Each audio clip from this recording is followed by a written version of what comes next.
Welcome to Monk's Temple. Settle into this moment. Let the world outside soften like a fading echo. Let your breath find its own rhythm, unhurried, unwatched. Let your mind, which has been tracing paths laid down by others, gently turn inward, toward a trail that is yours alone. Tonight, we are not walking in a straight line. Truth does not travel that way. It spirals. It returns to the same center by different routes. So let us wander. Let us touch different leaves in the garden of stillness, each one pointing back to the same root. And the root is you, the quiet, unshaken presence beneath every name, every role, every expectation you've ever carried. I want to begin with a story. Not from scripture, but from the soft clay of ordinary life. Many years ago, I lived in a small mountain hermitage where the silence was so deep it felt like a presence. I went there thinking I would master solitude, conquer the quiet with my will. But in that profound stillness, something unexpected happened. The silence outside did not scream, the silence inside me did. All the voices I had collected, the opinions I had swallowed, the anxieties I had buried, began to chatter and whirl like leaves in a sudden wind. I realized I had not come to find peace. I had come to meet the stranger who had been living in my skin. A stranger who was terribly, incessantly noisy. And that stranger was me. One evening, in frustration, I went to the old monk who tended the shrine. "The silence is breaking me," I confessed. He was polishing a simple brass bowl, his hands moving in slow, circular motions. Without looking up, he said, "You are like a pond after a storm. The wind has stopped, but the water is still churning from memory. You mistake the churning for the silence. Be patient. Let the sediment settle. The mud is not the water. The noise is not you." That was my first real lesson in walking alone. It is not about escaping noise. It is the courageous act of sitting still long enough to watch the noise separate from the self. The world becomes quiet only when you stop mistaking your reactions for your essence. If these words are finding a quiet place within you, consider subscribing to Monk's Temple. It is a gentle way to remind yourself to return to this space, to this inward journey, whenever the world grows loud and you need to remember the stillness that waits within. Let's hold that image of the pond. Your mind, your heart, your life, they are that pond. For years, stones have been thrown into it. Stones of expectation from parents, teachers, lovers, society. Stones of your own making, compromises, masks, agreements made to belong. Each stone creates ripples, and before one set fades, another falls. The surface has never been still. You have never seen your own reflection clearly. You only see the disturbance. Walking alone, in the spirit of the Buddhist path, is the simple, radical act of stepping away from the edge. It is moving to a place where no new stones are thrown. This is not an act of hostility. It is an act of profound compassion. You are giving the water a chance, for the first time, to become still. And in that stillness, you will not see a stranger. You will see yourself. Not the self made of ripples, but the self that is the deep, clear water itself. Buddha taught that much of our suffering comes from clinging, to people, to outcomes, to identities. We believe if we cling tightly enough, we will be safe, we will be whole. But the teaching is subtler. The suffering is not in the love or the connection. It is in the clinging itself. It is in the belief that you are incomplete without that specific stone in your pond. Walking alone is the practice of unclenching your hand. It is not saying, I reject the world. It is saying, I will discover what I am, before I define myself by what I hold. Now, let me tell you another story, about a lantern. In the temple where I first studied, there was a long, dark corridor leading to the meditation hall. On the wall hung an old, unlit lantern. Every evening, a novice would be tasked with lighting it. One evening, it was my turn. I took a match, lit the wick, and watched the flame come to life. I remember looking at that lantern and feeling a strange kinship. For so long, I had felt like that lantern before it was lit, hollow, dark, waiting for something external to fill me. Waiting for a teacher's praise, a friend's approval, a lover's affection to be the match that made me feel alive. But as I stood there, a deeper understanding dawned. The lantern was not the flame. The lantern was the vessel that held the flame. My body, my mind, my life, they were not the source of light, but the container. The true light, the awareness, the consciousness that could perceive both darkness and flame, that was already present. It didn't need to be lit from the outside. It only needed the clutter within the lantern to be cleared so it could shine through. This is what solitude does. It is not about finding a new flame. It is about cleaning the glass of the lantern you already are. It is removing the soot of past hurts, the dust of others' expectations, the grime of self-doubt. As you clean, you discover the light was there all along. It didn't need to be borrowed. It only needed space to shine. Buddha's awakening was not the acquisition of something new. It was the clear, unobstructed shining forth of the understanding that was always there. Your journey is no different. Let's talk about what you begin to release when you stop carrying what was never yours. Imagine you are wearing a heavy coat on a warm day. You've worn it for so long you've forgotten it's separate from you. This coat is lined with pockets, and each pocket is stuffed with stones. One pocket holds my parents' dreams. Another holds society's timeline. Another is crammed with my partner's expectations. There are smaller pockets, too. I must always be nice, I should be further along, what will they think? You walk through life weighted down, back bent, wondering why you are so tired. Solitude is the slow, gentle process of stopping, sitting down, and beginning to empty those pockets. You take out each stone, examine it in the clear light of your own awareness, and ask, is this mine to carry? Most often, the answer is no. With a sigh of relief, you set it down. You do not throw it away in anger. You simply place it on the earth, where it belongs. With each stone you remove, you stand a little straighter. You breathe a little deeper. The coat becomes lighter, until one day, you realize you can simply take it off. The warmth of the sun touches your skin directly for the first time in years. This is the unburdening. This is the beginning of freedom. I remember a woman who came to the temple, a painter who had lost all inspiration. She was successful, but her work felt dead. She spent her days trying to paint what galleries wanted, what would sell. In silence, she was given a simple task, to draw, with a single charcoal stick, the same small stone every day for a week. No masterpiece. Just the stone. The first days were agony, frustration, boredom.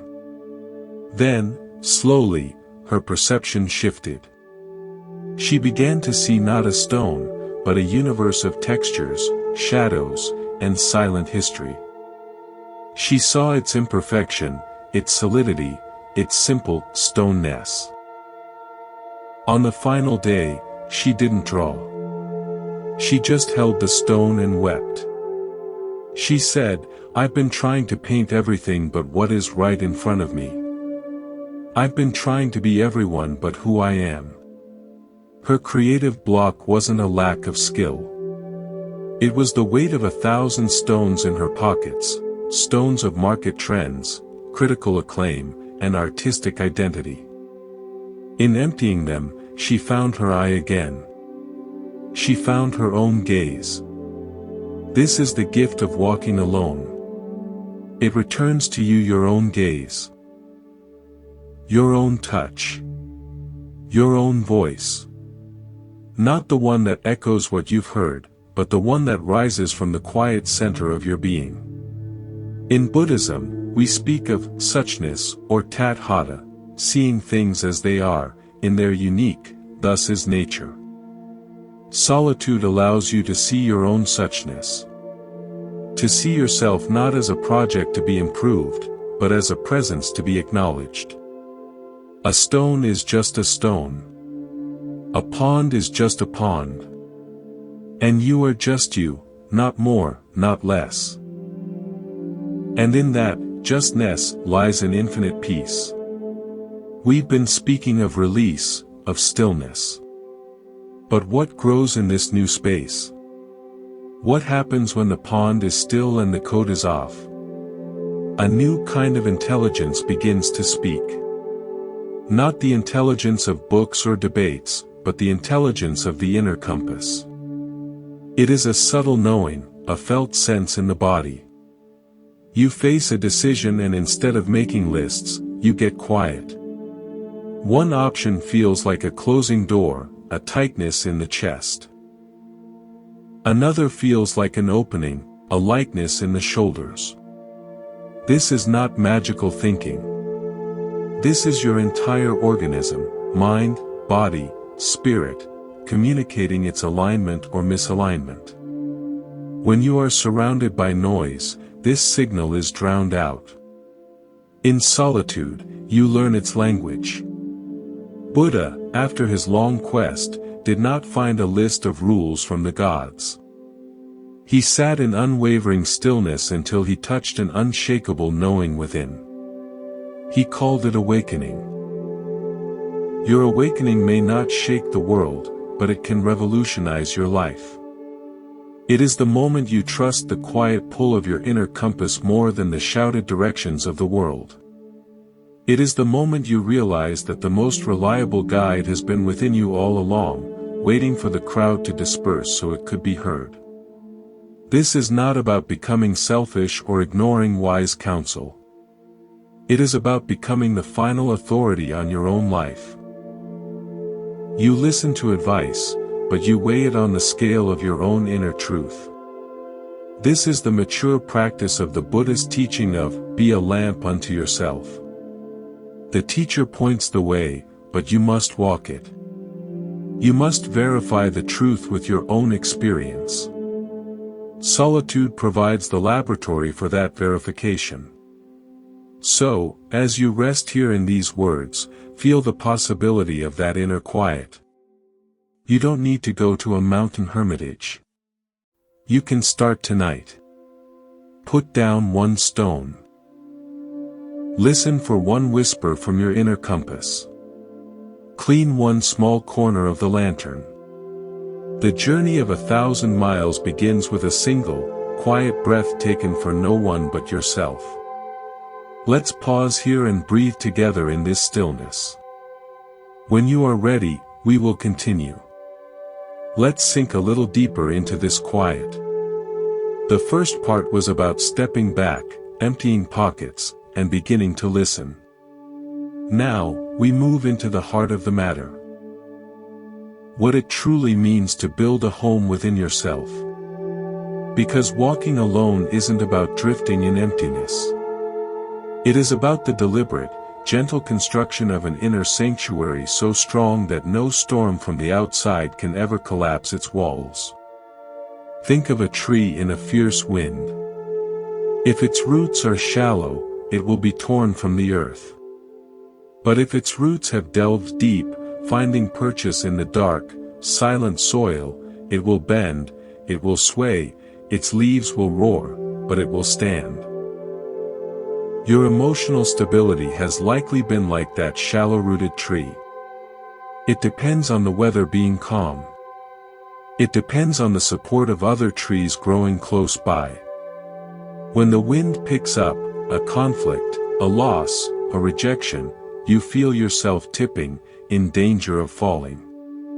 Solitude is the process of growing your roots downward, into your own fertile ground. It is learning to draw sustenance from your own depths, so your standing no longer depends on the proximity of others. I remember a man who came to the temple, a man who defined himself by his relationships. He was a devoted friend, a loyal son, a passionate partner. But when a long-term relationship ended, he was utterly shattered. He described it as being erased. He said, "I don't know who I am if I'm not with her." He was a tree that had wound its roots entirely around another tree, and when that tree was gone, he had nothing to hold him upright. We didn't give him advice on dating. We gave him silence. We asked him to take walks alone, to eat meals alone, to sit in the garden alone. At first, it was pure torture, a gaping, terrifying emptiness. But slowly, in that emptiness, tiny green shoots of self began to appear. He remembered he loved birdwatching, a hobby he'd dropped years ago. He found a strange peace in organizing his toolshed, a simple, tangible task. He began to journal and discovered a wry, observant voice he never knew he had. He wasn't building a new personality. He was discovering the foundational pieces of himself that had been there before the relationship, during it, and would remain after it. He was growing his own roots. By the time he left, his heartache wasn't gone, but his fear was. He knew, fundamentally, that he would be okay. He had met himself, and found himself to be reasonably good company. This is the birth of emotional independence. It is not the absence of love for others. It is the presence of a solid, unwavering love for the self that remains when others leave. Buddhism teaches that suffering arises from attachment, upadana. We attach to people, ideas, and identities as if they are permanent selves. We build our house on the shifting sand of another's presence or opinion. The practice of solitude gently loosens these attachments, not by rejecting love, but by revealing the stable ground beneath them, your own being. When your happiness is tied to someone else's mood, you are always hostage. When your peace is built within, you are always free. Now, let's explore a new metaphor, the inner hearth. Imagine a great hall, vast and stone-walled. This is your inner world. For most of your life, you've left the heavy doors of this hall wide open. People have wandered in and out. Some building small fires in the center, others letting in drafts, some taking logs from your woodpile, others trampling mud on the floor. The temperature inside is never your own. It is dictated by whoever is present.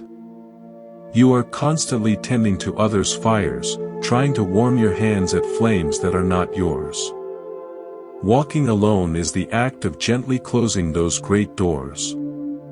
Not locking them forever, but closing them. The sudden quiet can be startling. The hall is dark, and perhaps cold. But now, you are alone with your own woodpile, your own flint. You kneel in the center, and for the first time, you build your own fire. You choose the logs, the practices that warm you, the thoughts that sustain you. You strike the spark of your own attention. And slowly, a flame catches. A warmth that is generated from within begins to fill the space. This is your inner hearth.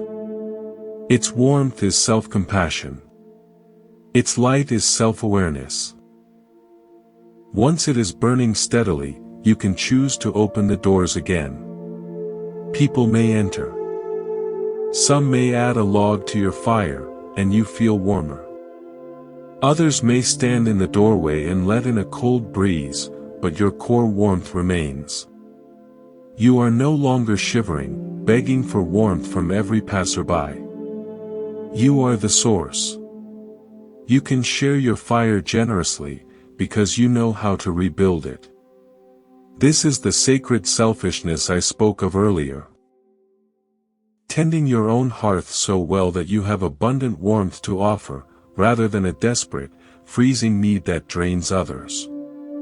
Let me share a story about a gardener. She was a woman who poured all her energy into a community garden, nurturing plants for everyone else. Her own small plot at home, however, was overgrown with weeds, barren. She was admired for her generosity but felt deeply depleted. One season, a drought struck. The community garden struggled, and she exhausted herself trying to save it. In her exhaustion, she finally turned to her own neglected plot. She had no grand plans, just the simple, repetitive acts of pulling weeds, turning the hard soil, and watering patiently. It was a private, lonely task. No one praised her for it. But as green shoots pushed through the earth in her own garden, something shifted in her.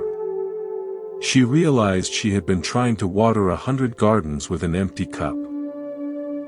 By first tending her own plot, she was filling her cup from a deep, underground well.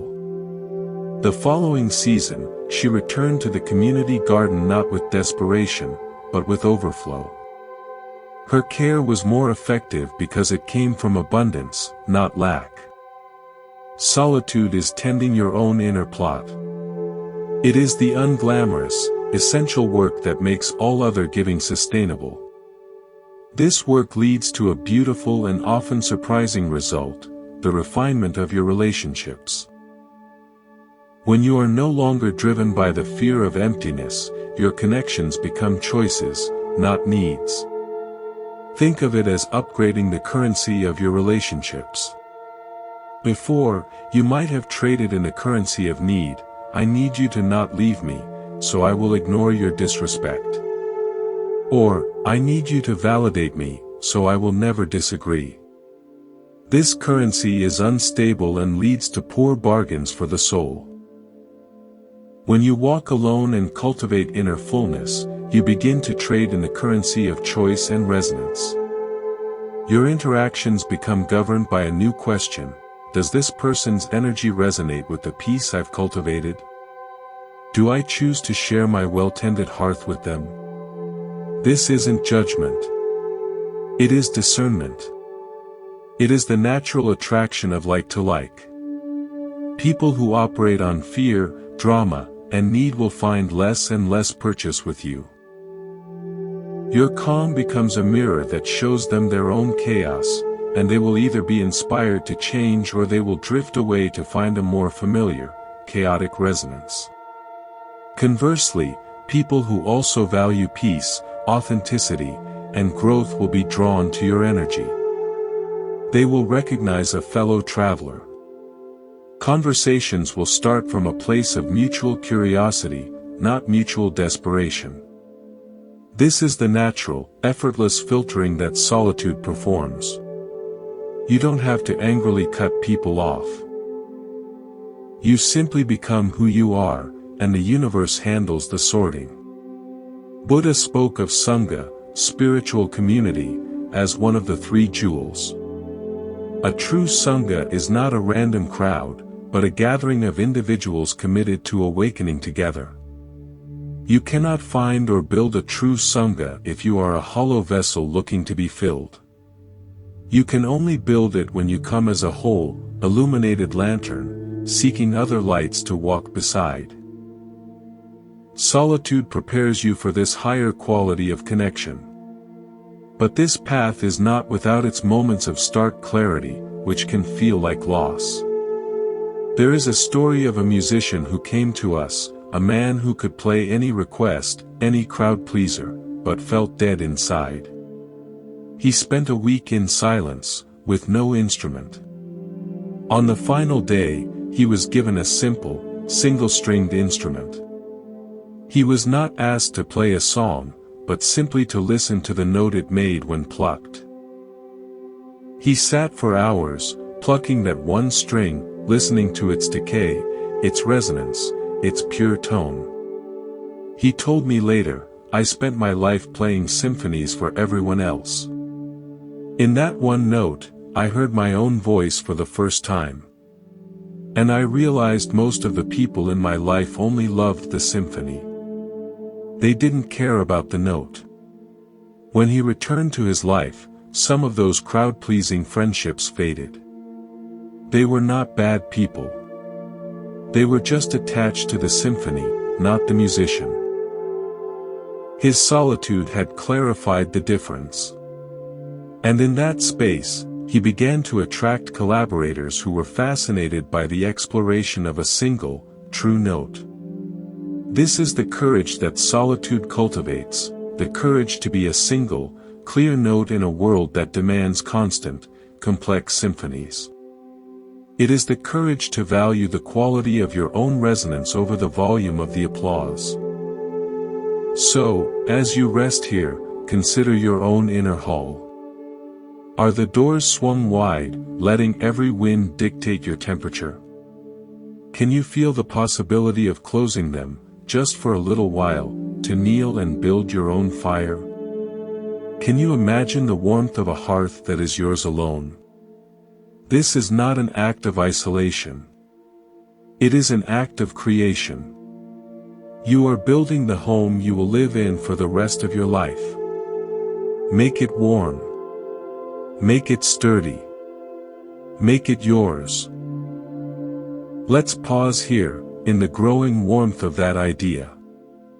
Breathe into the space of your own company. Now we move from the warmth of the hearth into a different kind of space, a space of clear, sharp perception. We've spoken of building an inner home. But what is the view from its windows? When the dust of constant company settles and the inner fire burns steady, your vision changes.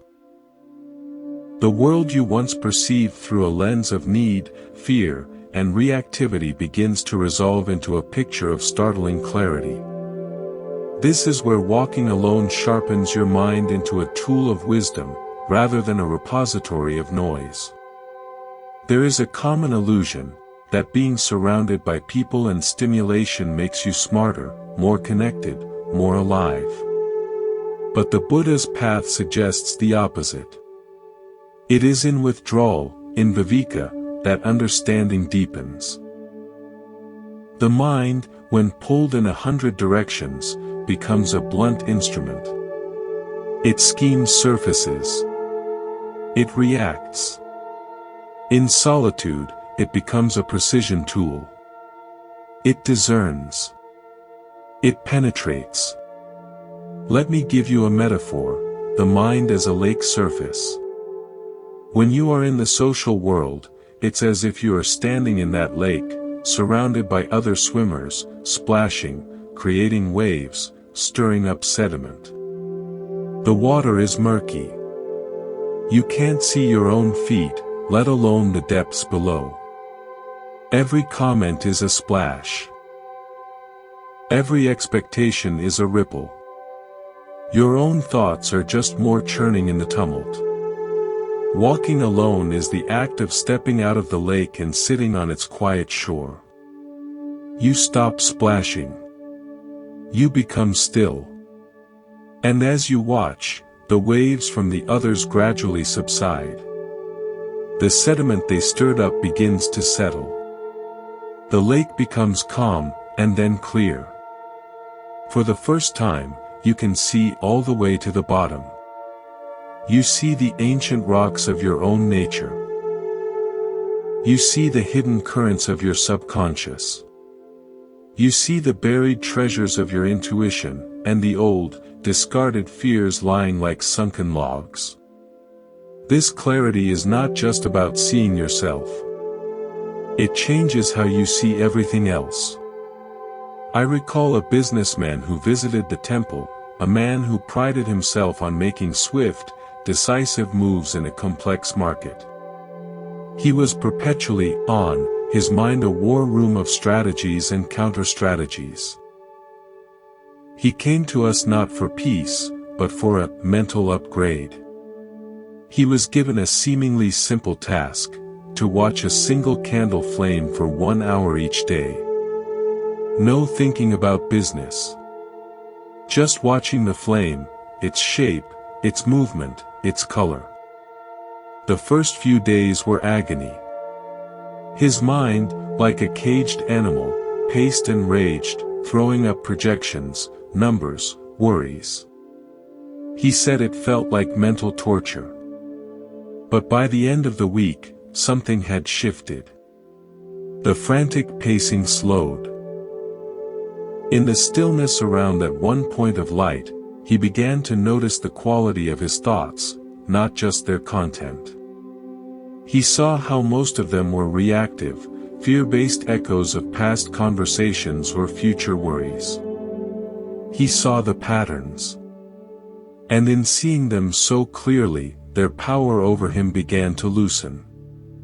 When he returned to his work, he told me he felt slower, but infinitely more precise. Before, he said, I was playing chess in a room full of shouting people. Now, it feels like the room is quiet, and I can see the whole board. He hadn't gained new information. He had gained clarity. The mud had settled. This is the sharpened mind that solitude forges. Buddhist meditation is, at its core, this training in clarity. Samatha cultivates calm, and vipassana cultivates insight, seeing things as they really are. This insight doesn't come from adding more knowledge. It comes from subtracting distraction, allowing the innate wisdom of the mind to reflect reality without distortion. Your own periods of solitude are your vipassana practice for life. You are not just resting, you are calibrating your most precious instrument, your perception. This sharpened perception begins to reorder your world with a gentle, inevitable force. You start to discern between what is real and what is merely loud. Between what is meaningful and what is merely familiar. Between a connection that is a genuine meeting of souls and an attachment that is just a shared habit of need. Here is another story, about pottery. A young, talented potter was struggling. She could make technically perfect vessels, but they lacked soul. She was trying to force beauty. A teacher, rather than giving her a new technique, sent her to sit alone in the clay quarry for a day. Don't make anything. Just be with the clay, he said. She sat, frustrated at first, then bored. She began to feel the sun on the raw earth, smell its damp, mineral scent. She picked up a handful and felt its cool, yielding weight. Without thinking, she began to form a simple pinch pot, not for sale, not for show, but almost as a conversation with the material itself. It was lopsided, imperfect. But when she brought it back, the teacher smiled. Finally, he said, you were not trying to conquer the clay with your mind. You were listening to it with your senses. The mind is a good servant for technique, but a terrible master for art. The art comes from the quiet place behind the mind. In your life, you have been trying to shape perfect vessels according to external blueprints, the perfect career, the perfect relationship, the perfect image. Solitude returns you to the quarry. It lets you feel the raw material of your own life in your hands again, without a plan. From that quiet, sensory space, your authentic shapes begin to form. They may be lopsided by the world's standards, but they will be true. And truth has a beauty that perfection can never mimic. This clarity extends painfully, at times, to your relationships. You begin to see people not as you wish them to be, or as you need them to be, but as they are. You see their fears, their patterns, their capacities for kindness or cruelty, with a compassion that is clear-eyed, not blind. This is a double-edged sword. It can mean seeing the limitations of someone you love, and realizing you can no longer pretend otherwise. It can mean recognizing that a long-held friendship was built on mutual complaint, not mutual growth. This is not a callous seeing. It is a seeing free from the film of your own desperation. When you are no longer afraid to be alone, you can afford to see truth. And from this place, your actions become clean. You may set a boundary, not from anger, but from respect. For yourself and for the other. You may walk away, not in drama, but in quiet alignment. Or, you may choose to stay, but with eyes wide open and a heart that loves what is, not an illusion. The Buddha taught about the importance of yoniso manasikara, wise attention, or appropriate reflection. It is the act of directing your mind to the root of things, not just their appearance. Solitude cultivates this wise attention. In the quiet, you stop being hypnotized by surfaces. By a person's charming words, by a job's prestigious title, by a lifestyle's glossy image. You learn to feel for the root. Does this person's energy leave me drained or nourished? Does this path align with my core values or just my ego? Does this decision come from love or from fear? The answers, once muddy, become unmistakably clear. There is a parable I sometimes share, about two maps. You have been given a map of a famous, well-traveled city. It shows all the popular landmarks, the busy streets, the approved routes. For years, you've tried to navigate your life by this map. You feel lost because your inner terrain doesn't match it. There's a river where the map shows a road, a forest where it shows a plaza. Walking alone is the process of setting that inherited map down and picking up a blank piece of parchment and a pencil. At first, it's terrifying. There are no landmarks. But you start where you are. You draw the first thing you feel. Here is a place of sorrow. You mark it. Here is a spring of joy. You mark it. This path feels open. This one feels blocked. Slowly, painstakingly, you cartograph your own inner landscape. This is your true map. It is unique, imperfect, and utterly reliable for you. The crowded city map belonged to someone else's journey. Your hand-drawn map is the only one that can guide you home. The clarity of solitude is the light by which you draw it. So feel into that clarity now. As you listen, let the waves of external noise subside just a little more. Let the sediment of others' opinions settle.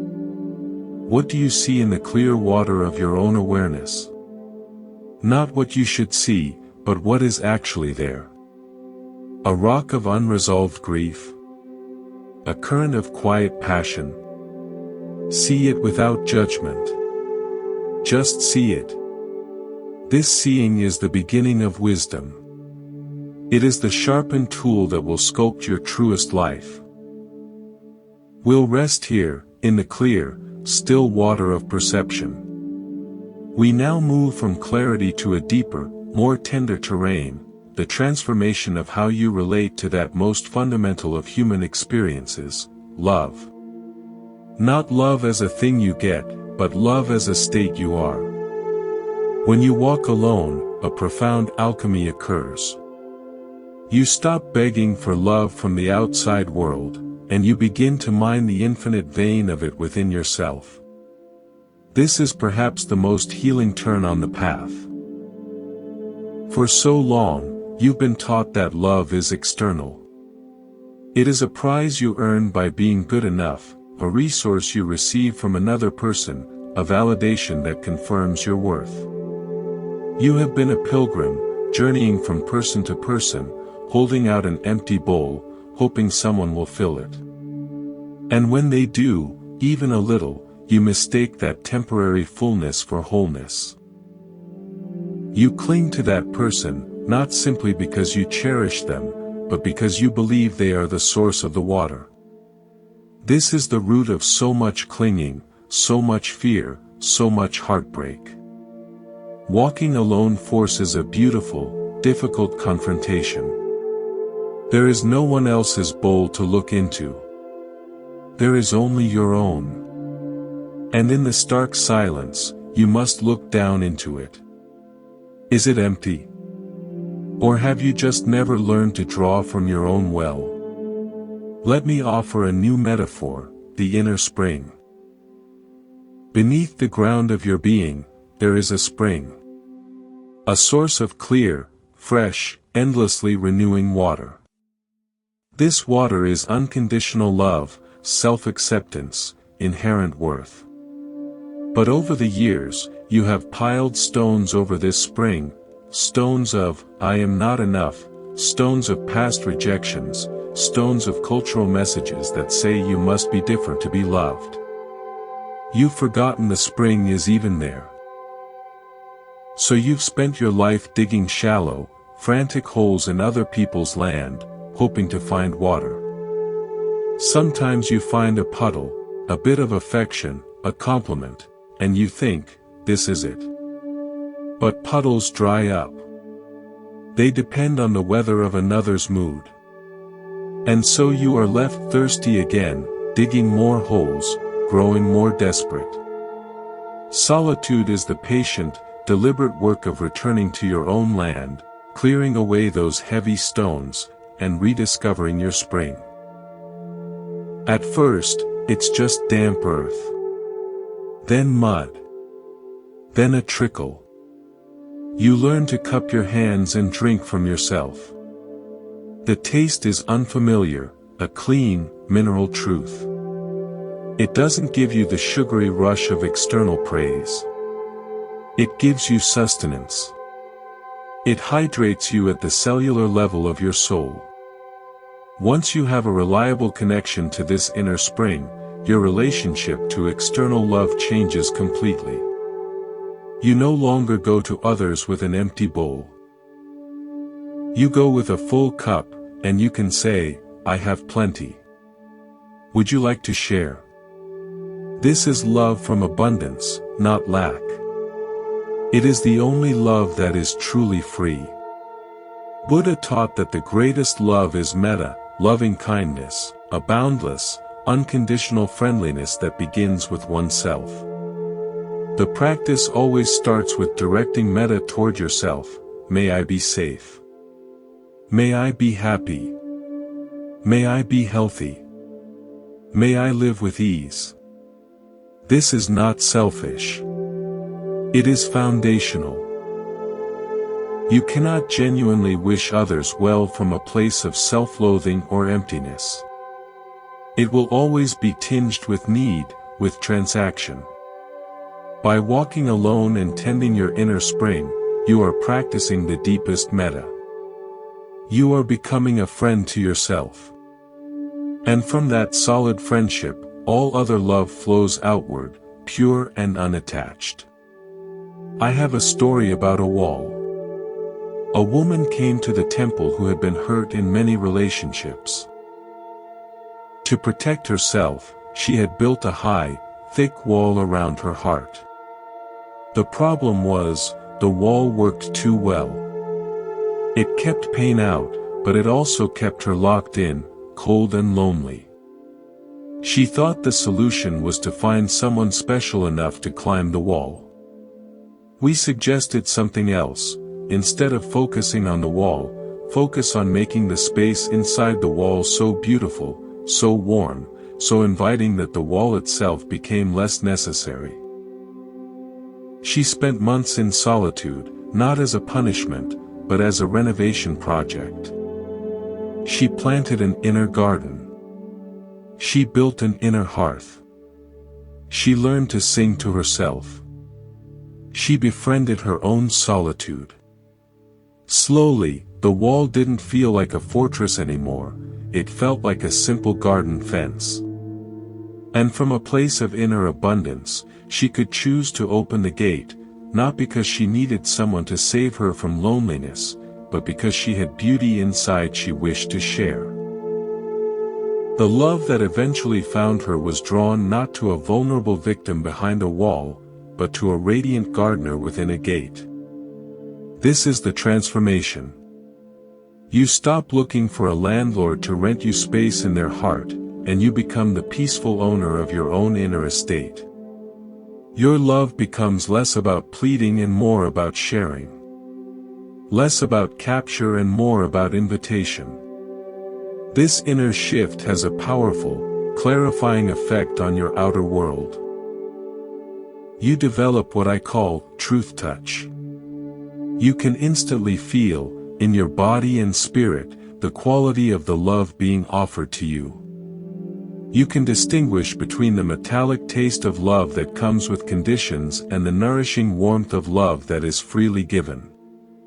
You can feel when someone is offering a puddle from their own drought, versus a cup from their own abundance.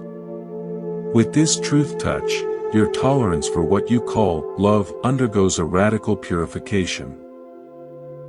You can no longer stomach emotional crumbs. You can no longer confuse drama for passion, control for care, or jealousy for devotion. Your inner spring has shown you what real nourishment feels like, and you simply cannot go back to drinking from polluted puddles. This isn't you becoming arrogant or too picky. It is you becoming biologically aligned with health. Just as a body nourished by clean water naturally recoils from poison, a heart nourished by true self-love naturally recoils from counterfeit affections. This leads to what looks like loss from the outside. Relationships that were built on shaky ground may dissolve. Friendships of convenience may fade. But from the inside, it feels not like loss, but like shedding a weight. You are making space. And nature abhors a vacuum. When you clear out the inauthentic, the authentic is drawn in. There's a story of a lamp and a moth.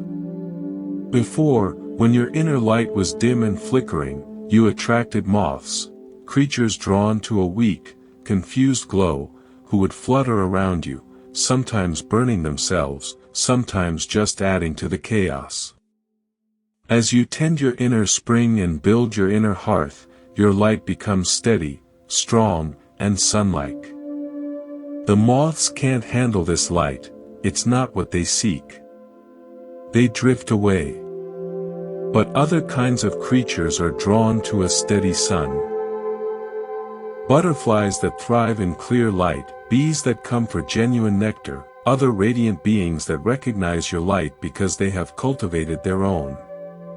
Your relationships upgrade not because you demand it, but because you have changed your very frequency.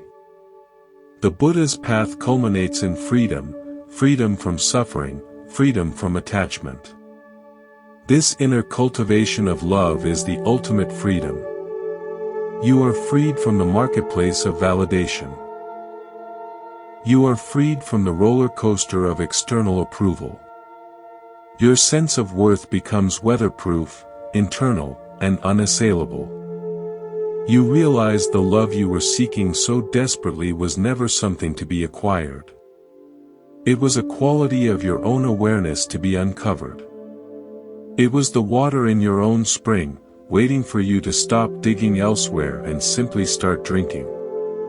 So, as you rest here, place a hand on your heart. Not in a sentimental gesture, but as an explorer touching a long-neglected landmark.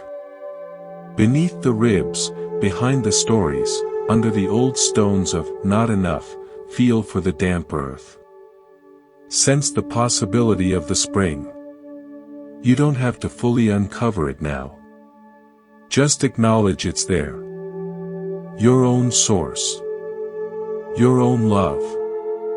Independent, renewable, and entirely yours. From this place, all healthy love in the world begins.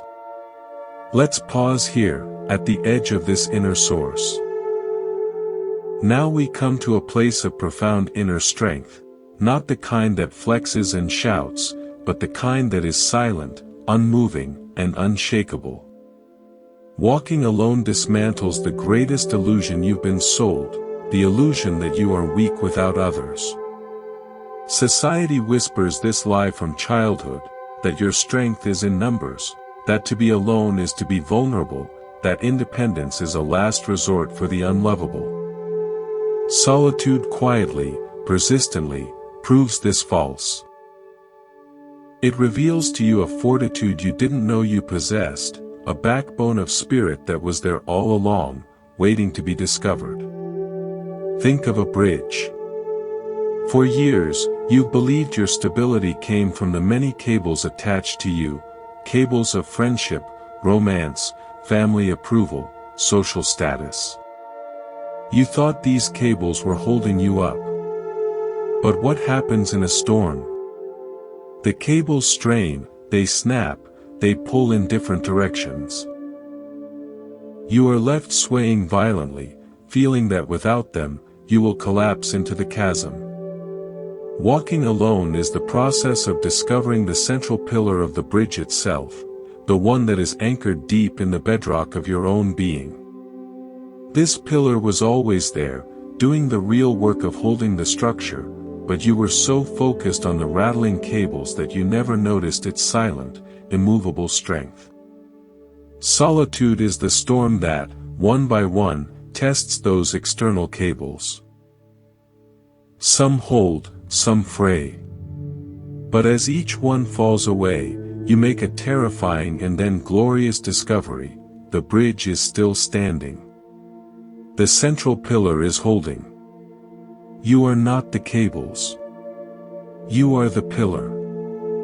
I remember a student, a man who had built his entire identity around being a caretaker.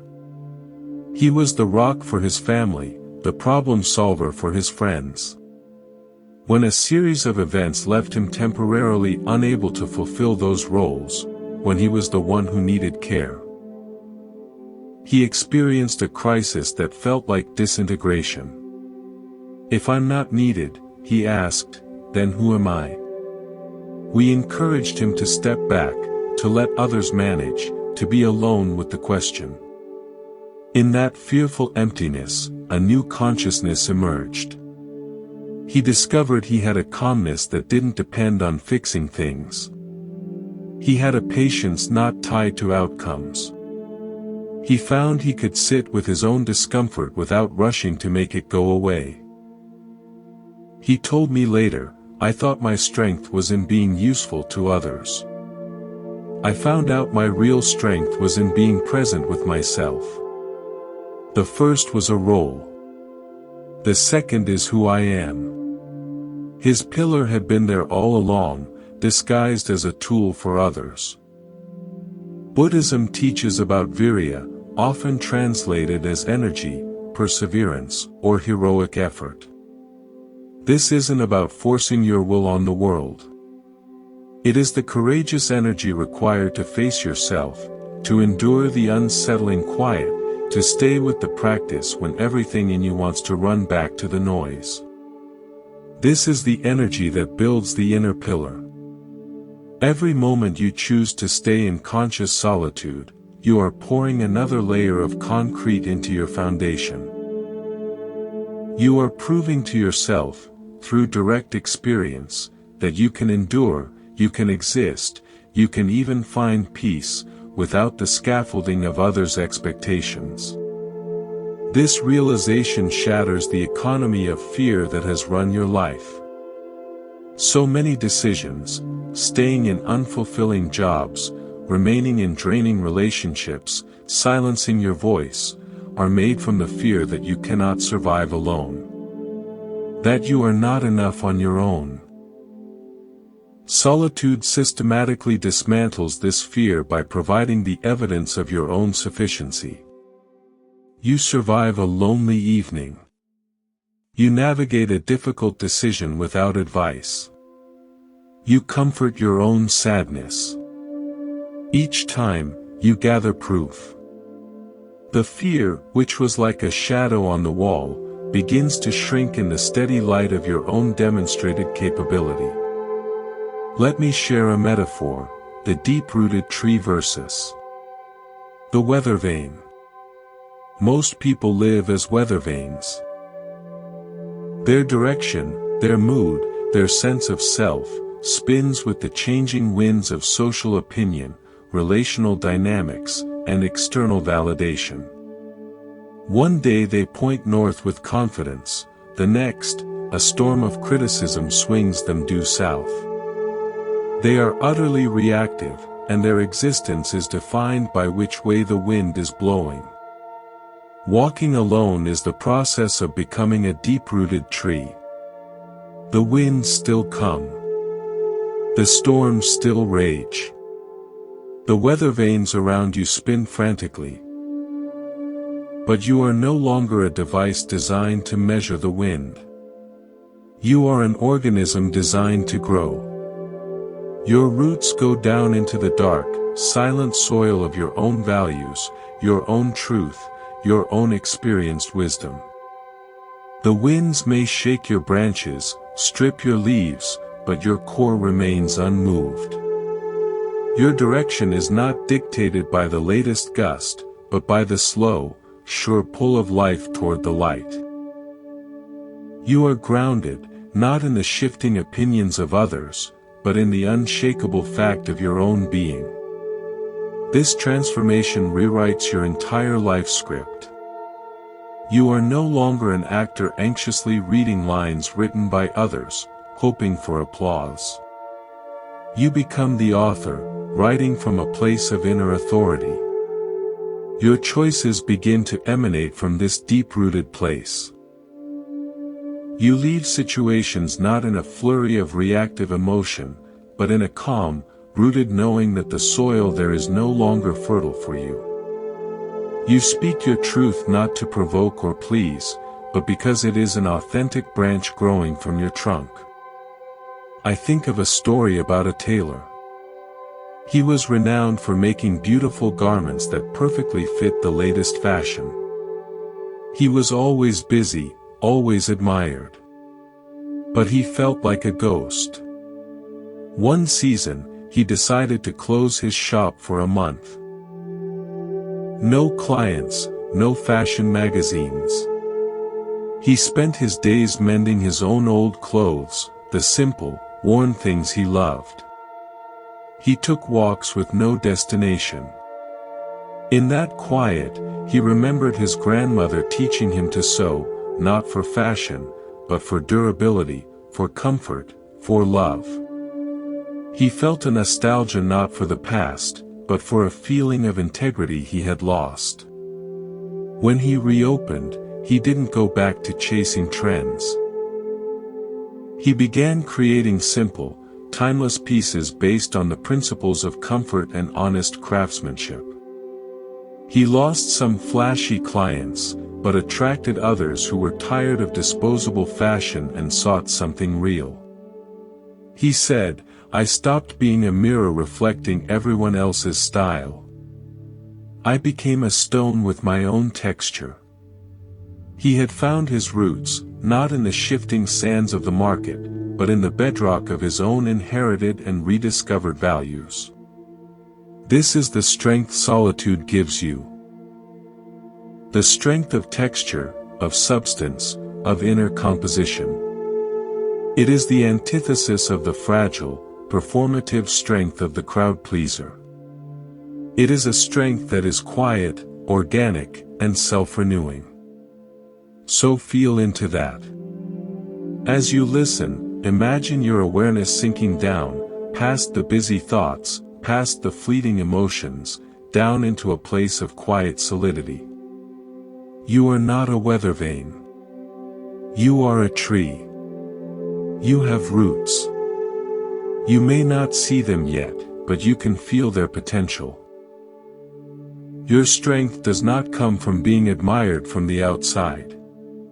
It comes from the silent, unseen network of nourishment drawing from your own deep ground. This is your unshakable core. And no one can take it from you, because it is you. We'll rest here, in the strong, silent presence of the deep-rooted tree. We arrive now at a gentle but profound realization: walking alone does not lead to a barren life, but to a life of richer, more authentic connection. It teaches you the subtle, essential difference between real connection and emotional attachment. This wisdom, once integrated, changes every relationship you have forever, lifting them from the realm of need into the realm of choice. Most of us confuse attachment for love. We mistake the anxiety of clinging for the warmth of caring. We believe the intensity of needing someone is the same as the depth of loving them. Solitude, in its patient quiet, untangles this knot. It shows you that attachment is born from fear, fear of loss, fear of being alone, fear of not being enough. Connection, real connection, is born from freedom, the freedom of two whole beings choosing to share their wholeness. Imagine two lanterns. One lantern has a low, guttering flame. It is afraid of the dark, so it leans desperately toward another lantern, trying to borrow light. This is attachment. It is unstable, draining, and casts a wavering, dependent light. Now imagine two lanterns, each with its own steady, bright, well-tended flame. They stand near each other, not out of need, but out of mutual recognition. The light they create together is greater, illuminating a wider, clearer space. This is connection.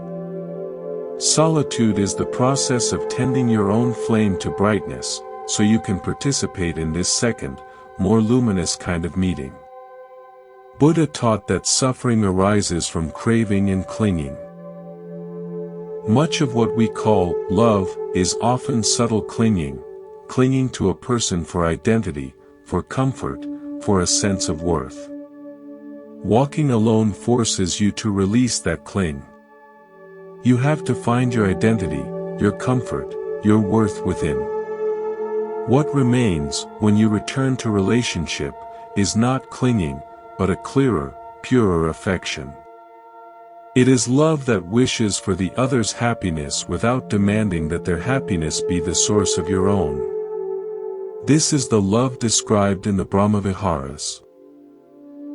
Loving kindness, metta, compassion, karu, appreciative joy, mudita, and equanimity, upekkha. These are the qualities of a connected heart, not an attached one. I have a story about two rivers. There was a person who saw their relationships as a merger, two rivers converging into one powerful, inseparable stream. This felt romantic and profound. But in the merger, they lost their own course, their own color, their own sound. When the relationship ended, it felt like being torn from their own bed, lost and muddy. After a long period of walking alone, they came to see it differently. They saw themselves as a river again, flowing with clarity in their own channel. They could see another river flowing parallel in its own channel. They could share the same valley, reflect the same sky, even mingle waters at the edges, but they remained distinct. They could choose to flow together for a time, nourishing the same banks, but the integrity of each flow was preserved. This, they realized, was true connection, adjacency, not merger. Solitude had redug their own channel, allowing them to flow again, so they could meet another from a place of strength, not absorption. This shift allows for a love that is spacious, not suffocating. It allows you to miss someone without falling apart, because your sense of self is not housed in their presence. It allows you to disagree without terror, because your security is not predicated on constant harmony. You begin to relate from your center, not your perimeter. And from this centered place, your discernment about who to let in becomes crystal clear. You develop a sense I call resonance recognition. It's not about judging people as good or bad. It's about feeling, in your body and spirit, whether someone's energy resonates with the peace you've cultivated. Does conversation with them leave you feeling expanded or contracted? Clear or confused? Nourished or depleted? These are not petty concerns. They are the navigational instruments of a soul that has come home to itself. This clarity naturally refines your circle. Relationships that were based on shared negativity, griping, gossiping, mutual complaint, begin to feel abrasive, like sandpaper on your inner peace. You may outgrow them, not with drama, but with a quiet drift, as your river finds a different gradient. This is not a loss of friendship, it is the end of a fellowship in suffering. You make space for fellowships in growth. Let me tell you a story about a weaver. In a village, there was a weaver famous for her complex, colorful tapestries that told communal stories.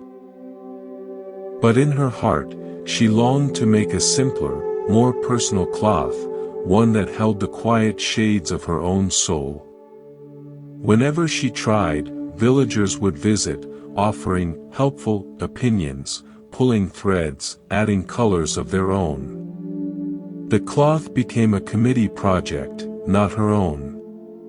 One season, she told everyone she was ill and could not receive visitors. She closed her shutters and, in the quiet loom of her solitude, she began to weave. The cloth was monochrome at first, just variations of a single blue, like the sky at different hours. Then, slowly, patterns emerged, not grand narratives, but small, personal symbols, a leaf from her childhood tree, the shape of a favorite stone, the curve of a silent prayer. It was the most beautiful work she had ever created, not because it was impressive, but because it was true. When she finally opened her shutters, some villagers were disappointed by the lack of spectacle. But a few stood before the cloth and were moved to tears. They saw their own quiet truths reflected in her honesty. These few became her deepest friends. The weaver learned that by first creating in solitude, she attracted not a crowd, but a circle of profound understanding. Her relationships became about mutual recognition of inner truth, not collective creation of external noise. This is the circle solitude builds for you, smaller, perhaps, but immeasurably deeper.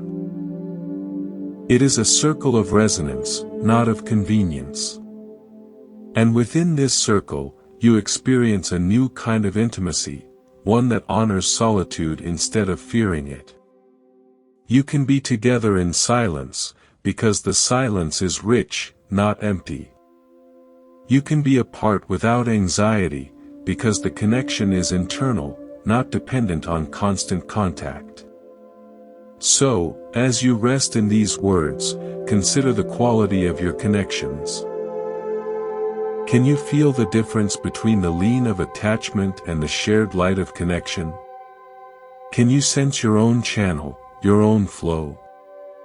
You need not end anything tonight. Just begin to notice. Tend your own flame. Weave your own quiet cloth.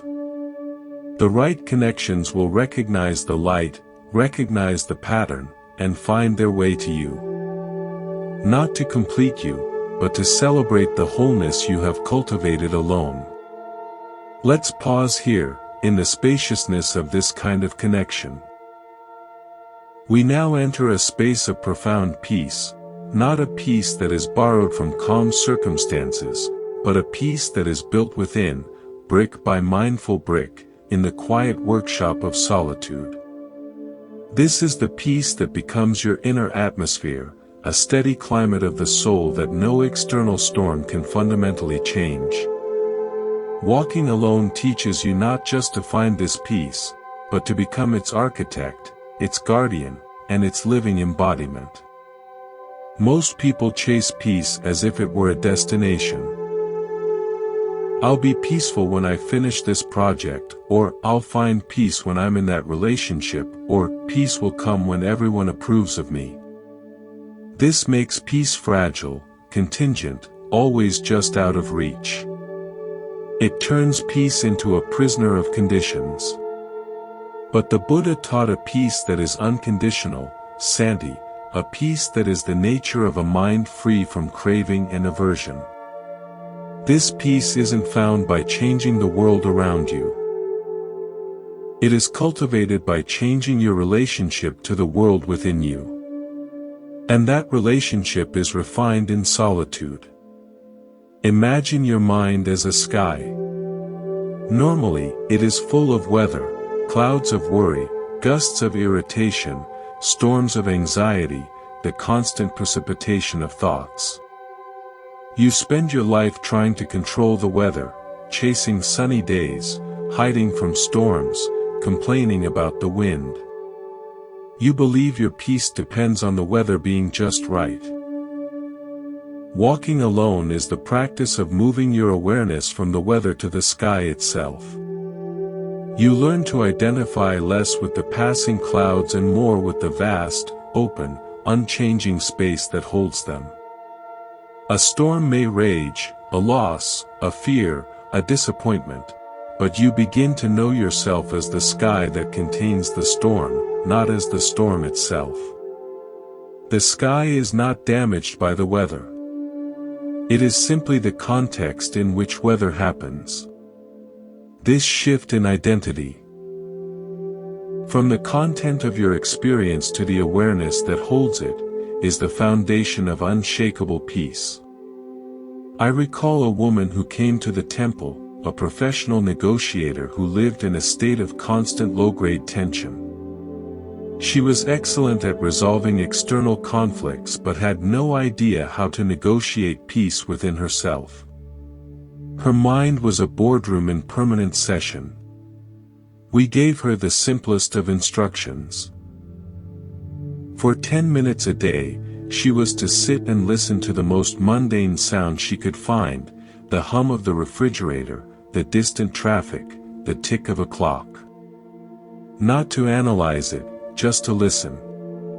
To let the sound be, and to let herself be the space hearing the sound. The first week, she said it was maddening. Her mind immediately tried to turn the hum into a problem to solve. But gradually, something happened. In the simple act of listening without judgment, the frantic negotiator in her mind would sometimes fall silent. In those gaps, she touched a stillness that had nothing to do with winning or losing. She discovered a peace that was not the resolution of conflict, but the absence of the internal conflict maker. She began to carry that feeling, the feeling of being the listening space, not the argued about problem, into her daily life. The external conflicts didn't disappear, but her relationship to them changed. She was no longer a combatant stuck in the storm, she was the sky, aware of the storm. This is the peace that solitude reveals, the peace of your own aware presence, prior to all thought and emotion. This inner peace is not passive. It is a dynamic, protective force. It allows you to establish boundaries not as walls of hostility, but as expressions of self-respect. You begin to understand that your peace is a sacred space, and you become discerning about what you allow to cross its threshold. You learn that not every thought deserves your engagement, not every emotion needs a dramatic reaction, and not every person earns access to your inner sanctum. Let me share a metaphor: the walled garden. Imagine you inherit a beautiful, wild piece of land. For years, you've left the gates open. People and animals have wandered through. Some have picnicked and left flowers, others have trampled delicate plants, some have even started small fires. The garden reflects this chaos. It's a mixture of beauty and damage, and you are exhausted from constant repair. Solitude is the process of walking the perimeter and, with care, building a graceful wall around your garden. The wall is not to keep life out, but to define a sacred space for cultivation. Inside, you begin the slow work of tending. You pull the weeds of old resentments. You plant seeds of patience and self-compassion. You water what brings you joy. You learn the seasons of your own soul.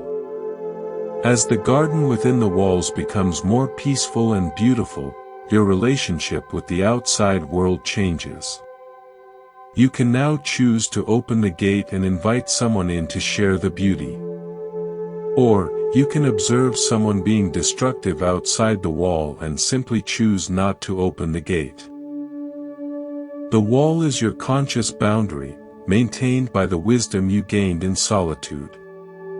Your peace is no longer a public park subject to vandalism. It is a private sanctuary you have learned to protect. A story comes to mind, of a musician whose life was a cacophony of obligations, fan interactions, and industry noise.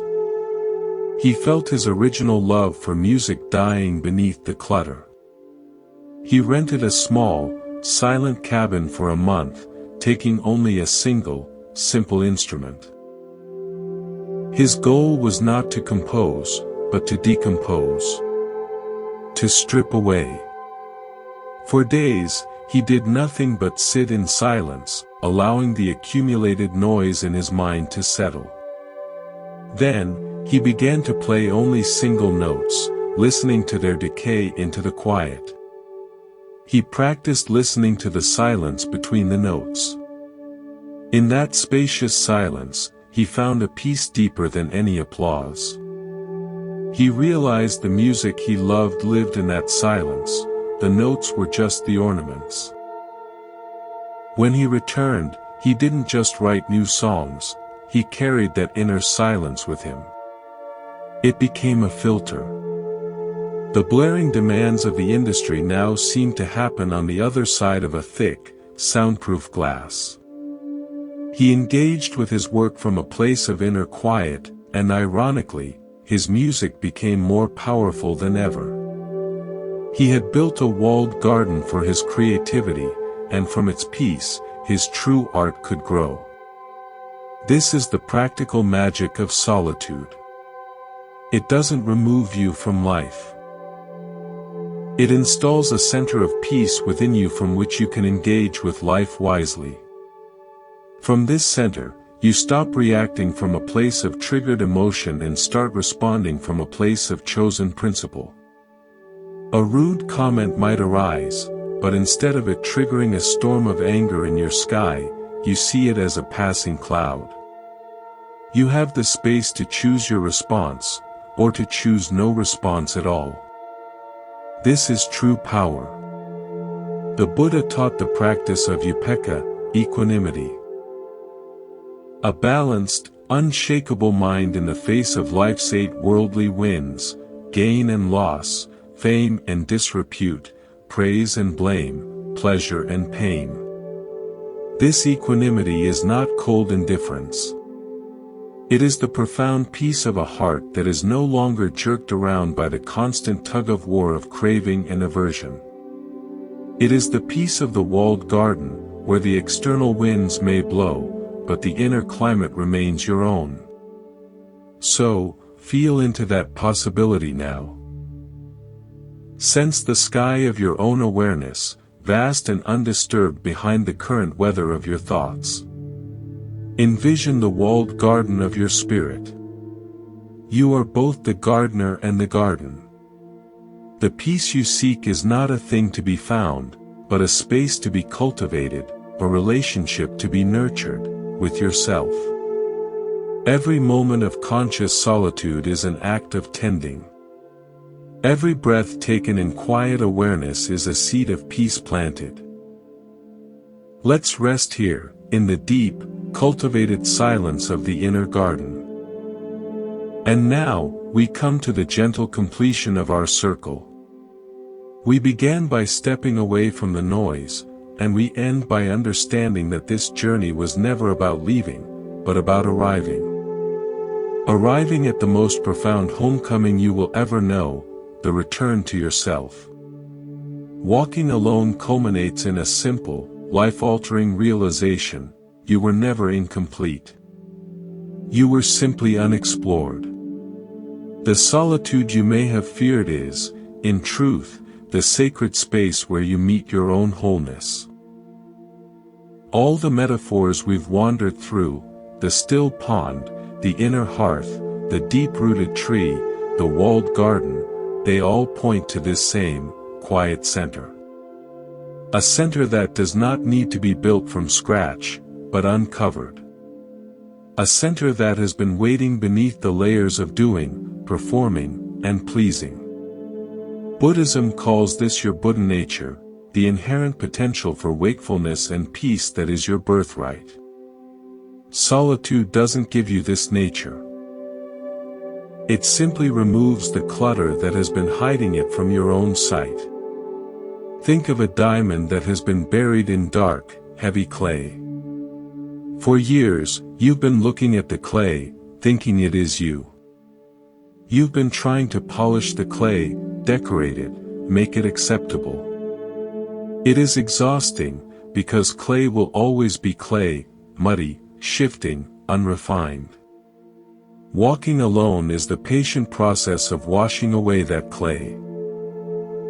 It is the gentle, persistent rinsing in the stream of your own attentive awareness. And as the mud slides away, something catches the light. A facet. A gleam of something hard, clear, and indestructible. You realize the diamond was there all along. The mud was just what you had gathered around you for protection, for belonging, for safety. But the diamond beneath needs no protection. It is its own truth. This is the ultimate gift, the shift from seeking validation to embodying value. You stop looking in mirrors held by other people to see if you are real, and you become the source of your own light.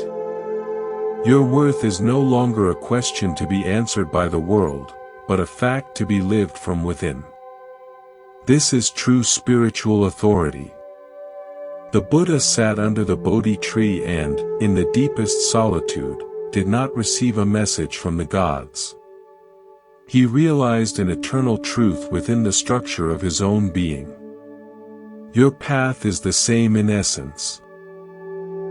In your solitude, you are not listening for an external voice to tell you who to be. You are listening for the internal silence that reveals what you already are. There is a final story I will share, one of my earliest and most humble lessons. As a very young novice, I was given the duty of sweeping the temple steps every dawn. It was a menial, repetitive task. I would watch the senior monks go inside to meditate, and I felt impatient, thinking the real work was happening in the silent hall. One morning, tired and resentful, I was sweeping with little care. An old gardener, who tended the moss nearby, paused and said, "You are sweeping away yesterday's dust. But are you also sweeping away yesterday's mind?" His question stopped me. He continued, "Each stroke can be a prayer. Each leaf brushed aside can be a letting go. The step does not care if it is clean. But your mind does."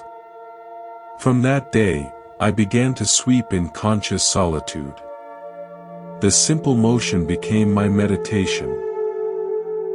In the rhythm of the broom, the focus on the present step, I found a profound clarity. I wasn't just cleaning stone, I was clarifying my own spirit. The most ordinary act, done with full, solitary presence, became the gateway to the extraordinary peace I had been seeking in special places and postures. This is the secret that walking alone teaches you. Wholeness is not found in a dramatic discovery in a far-off cave. It is woven into the fabric of your attentive presence here and now. It is in the breath you take when no one is watching. In the thought you observe without judgment. In the moment you choose your own company and find it sufficient. So, as you move from this space, carry this knowing. You do not need to abandon the world. You simply need to remember the sanctuary you carry within you. Return to it often. In the quiet morning before the house stirs. In the deep breath before you speak. In the conscious choice to spend an hour with no agenda but your own being. You walked alone to find yourself. And you found that you were here all along. Whole. Complete. And beautifully, radiantly enough. The temple bell does not ring to call you from a distance. It rings to remind you of the silence that resides at your core. Listen for it. It is your own heart. Thank you for walking this path.